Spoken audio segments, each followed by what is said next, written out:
මෙන්න මේක සර්ගේ මම දැක්ක හොඳ දෙයක් කියන්න එපා. මේ ක්ලාස් තුනෙන්ම මට මුලින්ම අර කියන්නේ දැන් සාමාන්‍යයෙන් සමාජ පිළිගැනීම තමයි දැන් ආර්ට් කරාම මොකටද ආර්ට් කරලා වැඩක් නැහැනේ. අර දැන් උනත් එහෙම දැන් රෑන්ක් එකක් ගත්තාත් ආර්ට්ද කරේ කියන එක මිනිස්සුගේ කටින් එනවා ඒක. ඒ කියන්නේ ඒක නිකන් පල්ලෙහා වගේ එහෙම එකක්. ඒ උනාට දැන් මම නම් ආපු දවසේ කියන්නේ ආර්ට් වලට ආපු දවස් කරන්න ආපු දවස් නම් ආර්ට් කරන්නෙත් මම යන්න බලාගෙන මම කියන ඔයාලටත් එහෙම මේ normal අර ආර්ට් ඩිග්‍රී එකක් ගන්න නෙමෙයි ලෝ යන්න බලාගෙනම කරන්න. ඒක කොහෙන් හරි නවති. ඒක නිසා මේ සමාජ හැම කියනවා. ඒක මම මුලින්ම මතක් කරන්න බෑ. මට සර් තමයි මුලින්ම ඒ කියන්නේ මේ ක්ලාස් එකකදී සර් තමයි මුලින්ම කියන්නේ දැන් සාමාන්‍යයෙන් බයෝ හැම කරන්නේ ළමේ අර නිකන් කැම්පස් යන බලාගෙන නෙමෙයි බයෝ කරොත් කරන්නේ මෙඩිසින් යන්න බලාගෙන. ඒතර මැත්ස් කරොත් කරන්නේ මේ ඉන්ජිනියරින් යන්න බලාගෙන. හැබැයි ආර්ට්ස් කරන ළමයි කොයි වෙලාවවත් කියන්නේ නැහැ මම ලෝ යන්න බලාගෙන තමයි කරන්න කියලා. ඒක සර් තමයි මුලින් අර ක්ලාස් එකකදී කිව්ව පළවෙනි කෙනා ඒක මතක් කරන්න ඕනේ. මේ ආර්ට් කරන හැමෝම ළමයි ලෝ යන්න බලාගෙන කරන්නේ. දැන් සමහර වෙලාවට හිතන්නේ අයියෝ මට ඉංග්‍රීසි නෑනේ කියලා. එහෙම හිතන්නේ නැතුව කියන්නේ මේ ආපු ගමම වගේ නම් ඔයාලා O level ඉංග්‍රීසි දාලා ඒකත් කරගෙන මේකත් කරගෙන එහෙම එක්කෙනෙක් නෙන්ස අපේ දිල්මි එයා O level ඉංග්‍රීසි කරා මෙයාට යන්න ඕන නිසාලෝ අර පොඩක් කැපකිරීමක් කරන්න ඕනේ. ඔයාලට දෙයක් ලබා ගන්න නම් ඒකට පොඩක් කැප වෙන්න ඕනේ. නිකම්ම දේවල් ලැබෙන්නේ නැහැ.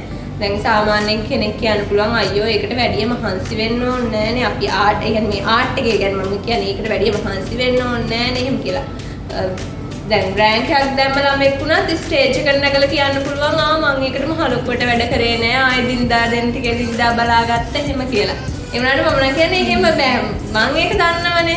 දැන් අපේ ගෙදර අක්කා ඉන්නවා. ඒතකොට මම දන්නවා එයා මහන්සි වෙන තරමටම සමහර වෙලාවට මම එයාටත් වැඩිය මහන්සි වෙන අවස්ථා දෙනවා. ඒ කියන්නේ නිදාගද්දි මම ඒත් ඇහැරලා මම පැය 4යි 3යි අන්තිම දවස්වල වගේ පැය 3යි 4යි නිදාගන්නේ. මම සමහර රැට එහෙම සර්ටස් කෝල් කරනවා මම දීලා තියෙනවා අහගන්න. අනේ බඩේ 11ට දවසක් අපේ මම ගුඩිත් කරනවා මම මේ ඇහින්දා. මේ ඒ කියන්නේ මගේ දේ කරන්න බෑ වගේ එකක් මගේ දිස්කරට කෝල් කරනවා සර් කොහොමද මේක කරන්න ඕනේ. එහෙම කිව්ව සර්ගෙන් එහෙමත් අහලා තියෙනවා මේ අර මට යන්න තියෙන උනන්දුවට මම කියන්නේ ඔයාලටත් එහෙමයි දෙයක් ලබා ගන්න කැපකිරීමක් කරන්න ඕනේ වැඩ කරන්න ඕනේ. වැඩ කරන්න නැතුව කිසිම දෙයක් ලැබෙන්නේ නැහැ. මම කියන්නේ මෙතනට ඇවිල්ලා ඉන්න හැම ළමෙක්ම හිතන්න මට යන්න ඕනේ මෙතනට. ඒ කියන්නේ තැනක් තියාගන්න. මට කැම්පස් යන්න ඕනේ කියන එකට මේ හැමෝටම යන්න පුළුවන්. මෙතන ඉන්න හැමෝටම යන්න පුළුවන් කැම්පස්. මම කියන්නේ අර මම මේකට යන්න. දැන් ඔයාලා කැමති කෝස් එකක් තියෙනවා නම් ඔයාලා හිතනවා මට මේ කෝස් එක කරන්න තමයි ඕනේ. එතකොට ඔයාලට ටාගට් එකක් හැදෙනවා. එතකොට ඔයාලා දන්නවා කොච්චර මහන්සි වෙන්න ඕනද ඔයාලගේ ටාගට් එකට යන්න කියලා. මම කියන්නේ අර දෙයක් කරන්න නම් ඒකට මහන්සි වෙන්න. ඔයාලට දෙයක් ලබා ගන්න ඕන නම් ඒක වෙනුවෙන් කැප වෙන්න. ඔය ටික තමයි කියන්න තියෙන්නේ. සර් ගැන ඉතින් අමුතුවෙන් කියන්න දෙයක් නෑනේ. සර් ගැන ළමයි දන්න නිසා තමයි ළමයි සර් ළඟට ඇවිල්ලා ඇත්තේ. තව දෙයක් මතක් කරන්න ඕනේ. සර් දෙන ටිකම බලාගෙන ඉන්න එපා. ඔයාලත් දෙයක් කරගන්න.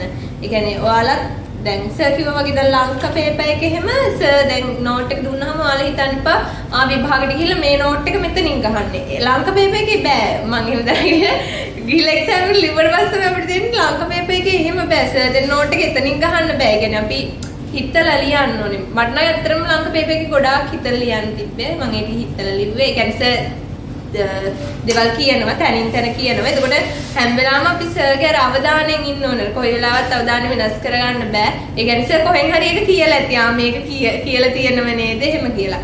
ඒක නිසා ලංක පේපර් එක ලියනකොට අර ඔයාලා ඒක හිතලා හදලා තමයි ලියන්න ඕනේ. ඒක නිසා මම කියන්නේ අර අහගෙන ඉන්න හැම වෙලාවම අහගෙන ඉන්න. වෙන වැඩ කරන්න පස්සේ උගන්වනකොට මම ක්ලාස් එකට පළවෙනි දවසේ ඒ දවස්වල නම් සර්ට් එක විහිළු වගේ ඇති. මේ මම පළවෙනි දවස් ළඟට ඇවිල්ලා කියනවා මේ සර් මට කැම්පස් යන්න ඕනේ නෑ. මට ලෝ කොලේජ් තමයි යන්න ඕනේ එහෙම කියලා. ඒක කියනකොට ඒ දවස්වල සර්ට් එක විහිළු වගේ ඉඳලා යාර අපි දිනලීම ආයෙ ඇවිල්ලා සර්ට් මතකද දන්නේ. පළවෙනි දවසේ මම සර් ළඟට ගියා මට කැම්පස් යන්න ඕනේ නෑ සර් කියලා. ඉතින් මම මගේ ඉලක්කයට ගියා. මම මගේ හීන හැබෑ කරගත්තා. ඒ වගේම මගේ අම්මයි තාත්තයි ඒ දෙන්නත් ලොකු මේකත් තිබ්බේ. කියන්නේ දෙන්නටත් ඕනේ ලෝය කෙනෙක්නේ. තමන්ගේ දරුවා ලෝය කෙනෙක් වෙනවා බලන්න තමයි දෙන්නගේ ආසාව. මම ඒකත් ඉෂ්ට කරා. දෙමාපියෝ ගැන හිතන්නේ යාළ ගොඩක් සතුටු වෙයි ඔයාලා තැනකට ගිහින්.